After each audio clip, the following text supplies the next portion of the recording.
ইয়া নবী সালাম আলাইকা ইয়া রাসূল সালাম আলাইকা ইয়া হাবিব সালাম আলাইকা। আসন্ন জাতীয় সংসদ নির্বাচনে ঢাকা ৮ আসন থেকে প্রতিদ্বন্দ্বিতা করবেন ইনকিলাব মঞ্চের মুখপাত্র শরীফ ওসমান হাদী। ঢাকা ৮-এর জন্য যে নির্বাচনী বিসমিল্লাহ করলাম, আপনাদের কাছে আমরা দোয়া চাই। আজকে থেকে আগামী এক সপ্তাহ প্রতিদিন ঢাকা আমাদের এই ৮ আসনের যতগুলো ওয়ার্ড আছে আমরা প্রত্যেকটা ওয়ার্ডে যাব। ব্যতিক্রমী ধারায় শুরু করেছেন নির্বাচনী প্রচারণা। মিলাদ দিয়ে দুরূদ পড়ে তিনি নির্বাচনী প্রচারণা শুরু করেন।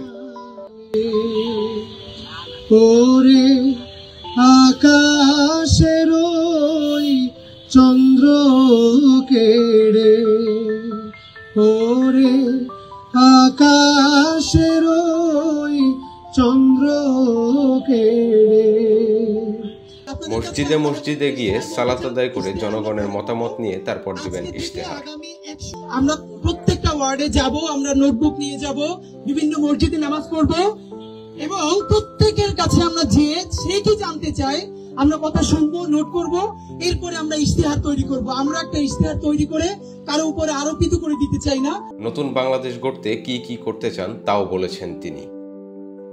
আপনাদের সন্তান, আপনাদের ভাই শরীফ ওসমান হাদীকে যদি আপনারা ইনশাআল্লাহ মনোনীত করে জাতীয় সংসদে পাঠান, আমি ওয়াদা করছি 1 টাকাও জনগণের 1 পয়সাও হারাম খাবো না, 1 টাকাও চাঁদাবাজি করব না এবং আমাদের কাউকে 1 পয়সাও চাঁদাবাজি করতে দিব না।